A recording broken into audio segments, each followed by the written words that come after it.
My First Summer in the Sierra by John Muir. June 15. Another reviving morning. Down the long mountain slopes, the sunbeams pour, gilding the awakening pines, cheering every needle, filling every living thing with joy. Robins are singing in the alder and the maple groves, the same old song that has cheered and sweetened countless seasons over almost all of our blessed continent. In this mountain hollow, he seems as much at home as in farmers' orchards. Bullock's oriole and the Louisiana tanager are here also, with many warblers and other little mountain troubadours, most of them now busy about their nests.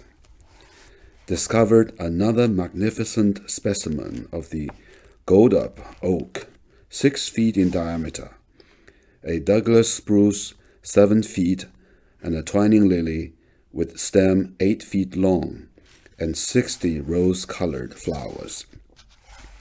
Sugar pine cones are cylindrical, slightly tapered at the end and rounded at the base.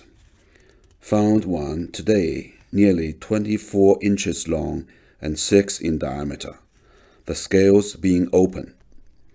Another specimen, 19 inches long. The average length of full-grown cones on trees favorably situated is nearly 18 inches. On the lower edge of the belt, at a height of about 2,500 feet above the sea, they are smaller, say a foot to 15 inches long, and at a height of 7,000 feet or more near the upper limits of its growth in the Yosemite region, they are about the same size. This noble tree is an inexhaustible study and source of pleasure.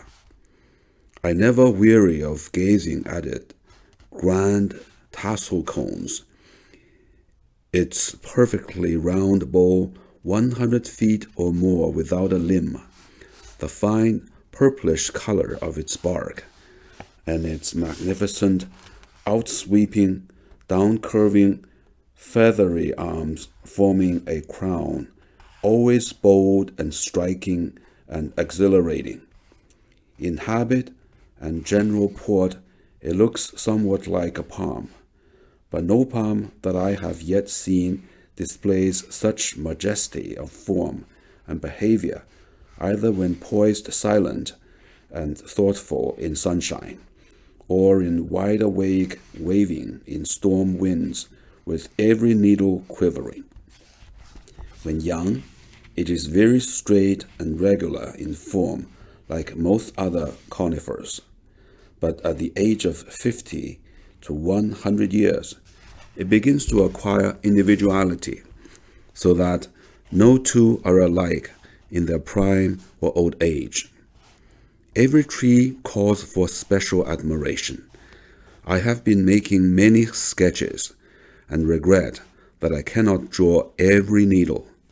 It is said to reach a height of 300 feet, though the tallest I've measured falls short of that stature, 60 feet or more. The diameter of the largest near the ground is about 10 feet, though I've heard of some 12 feet thick or even 15. The diameter is held to a great height, the taper being almost imperceptibly gradual. Its companion, the yellow pine, is almost as large. The long silvery foliage of the younger specimens forms magnificent cylindrical brushes on the top shoots and the ends of the upturned branches, and when the wind sways the needles all one way at a certain angle, every tree becomes a tower of white quivering sunfire. Well, may this shining species be called the silver pine. The needles are sometimes more than a foot long, almost as long as those of the longleaf pine of Florida. But though in size the yellow pine almost equals the sugar pine, and in rugged, enduring strength seems to surpass it. It is far less marked in general habit and expression, with its regular, conventional spire and its comparatively small cones clustered stiffly among the needles. Were there no sugar pine, then would this be the king of the world's 80 or 90 species, the brightest of the bright, waving, worshipping multitude. Were they mere mechanical sculptures, what noble objects they would still be. How much more throbbing, thrilling, overflowing, full of life in every fiber and cell. Grand, glowing silver rods, the very gods of the plant kingdom, living their sublime century lives in sight of heaven, watched and loved and admired from generation to generation. And how many other radiant, resiny sun trees are there and higher up? Libocedrus, Douglas spruce, silver fir, sequoia. How rich our inheritance in these blessed mountains, the tree pastures into which our eyes are turned. Now comes sundown. The west is all a glory of color, transfiguring everything.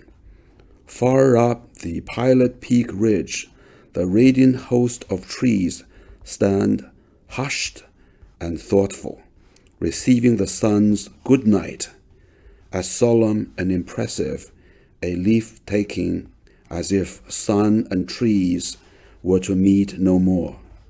The daylight fades, the color spell is broken, and the forest breathes free in the night breeze beneath the stars.